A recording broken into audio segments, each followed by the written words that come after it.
مخمصے کا شکار ہیں کہ جی یہ کیسے ہو سکتا ہے اتنی بڑی قربانیاں۔ ہم کہتے ہیں یہ اس لیے ہو سکتا ہے کہ کربلا میں تنہا امام حسین یہ قربانیاں پیش نہیں کر رہے تھے، بلکہ جب بھی امام علی مقام میدان کارزار میں آتے تھے تو سامنے امام الانبیاء اس سارے منظر کو اپنی پاک آنکھوں سے اس کا مشاہدہ فرما رہے ہوتے تھے۔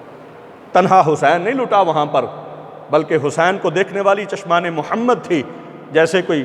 بڑا کھڑا ہوتا ہے نا سر کے اوپر، کہتا ہاں آج ہم تمہیں دیکھنے کے لیے وہ جو تمہاری تربیت ہم نے کی ہے نا، آج اس تربیت کی لاج رکھنی ہے۔ تجھے تحفے میں جنت عطا فرمائی ہے، تجھے جنت کی سعادت بھی دی ہے، تجھے جنت کی سرداری بھی دی ہے، تو محمد کریم کے کندھوں پہ سواریاں کرتا رہا ہے، تو میری نماز میں عام بندے کی نماز کے بارے میں ہے کہ جب سجدے میں جاتا ہے تو رب سے باتیں کرتا ہے، رب کے بڑا قریب ہوتا ہے۔ اندازہ کر سکتے ہو کہ سرکار جب نماز میں ہوتے ہوں گے تو کہاں تک جاتے ہوں گے۔ میرے رسول کی نماز کوئی ہمارے جیسی نماز ہے؟ رسول کائنات نماز میں ہوں تو امام علی مقام پشت انور کے اوپر ہوں۔ ایک حدیث میں مفہوم ملتا ہے کہ بعض صحابہ نے ایک دفعہ نا کہ یہ سرکار کی نماز، سرکار نے منع فرمایا ان کو نہ روکو، یہ جب میرے قریب آئیں تو ان کو آنے دیا کرو۔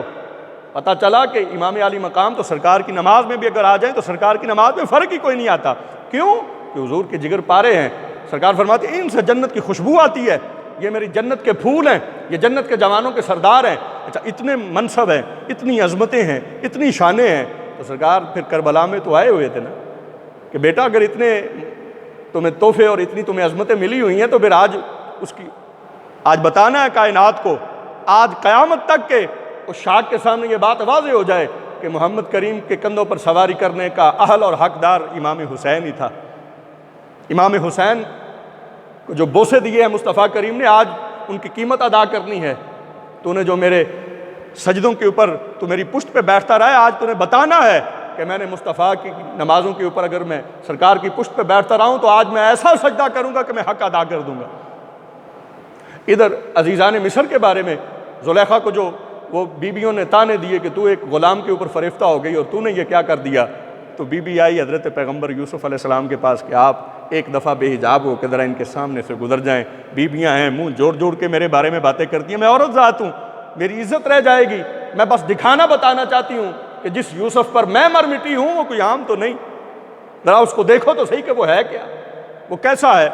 تو پیغمبر نے ان کی بات کو مان لیا۔ جب ان کے درمیان سے گزرے تو وہ ان کے ہاتھ میں چھری ہے، سیب ہے، تو انہوں نے کیا کیا، جب حضرت یوسف کے چہرے کا دیدار کیا نا تو انہوں نے وہ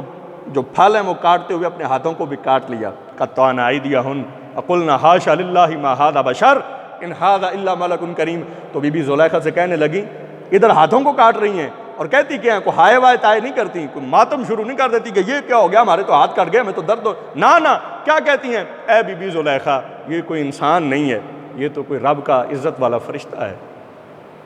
اگر حضرت یوسف کو مصر کی زنان مصر دیکھیں اور ہاتھوں کو کاٹ لیں اور انہیں درد بھی نہ ہو، میں آپ کو یہ بتانا چاہتا ہوں کہ کربلا میں جب میرا امام 6 مہینے کے بیٹے کو لے کے بھی میدان میں ہے اور ان کا 6 مہینے کا بچہ تڑپ کے ٹھنڈا ہوتا ہے، تو تنہا امام حسین یزیدیوں کے ظلم کو نہیں دیکھ رہے تھے، بلکہ وہ آنکھیں بھی دیکھ رہے تھے کہ جو مصطفیٰ کی چشمان ہے، سرکار دیکھ کے خوش ہو رہے ہوں گے کہ اے امام حسین اگر تو اس قربانی کے لیے یہاں کربلا میں آ گیا ہے تو تیری اس قربانی پر مصطفیٰ کو مان بڑا ہے۔ خود کو بے سہارا بھی نہیں سمجھنا اور تنہا بھی نہیں سمجھنا، میں بھی آیا ہوا ہوں اور 1,24,000 پیغمبر بھی آئے ہوئے ہیں، میرے وہ تمام غلام بھی موجود ہیں جو اب اس دنیا میں نہیں ہیں، آج تیرے اس سارے معاملے کو وہ ساری اپنی آنکھوں سے دیکھیں۔ یوسف کو دیکھ کے ہاتھ کو کاٹ لیں تو انہیں کچھ نہ ہو، میرا ایمان ہے اگر امام علی مقام نے اتنے بڑے صبر کے ہمالے کو فتح کیا ہے، اتنی بڑی قربانیاں پیش کی ہیں، تو وہاں کربلا میں ایک ذات موجود تھی جنہیں محمد رسول اللہ کہا جاتا ہے۔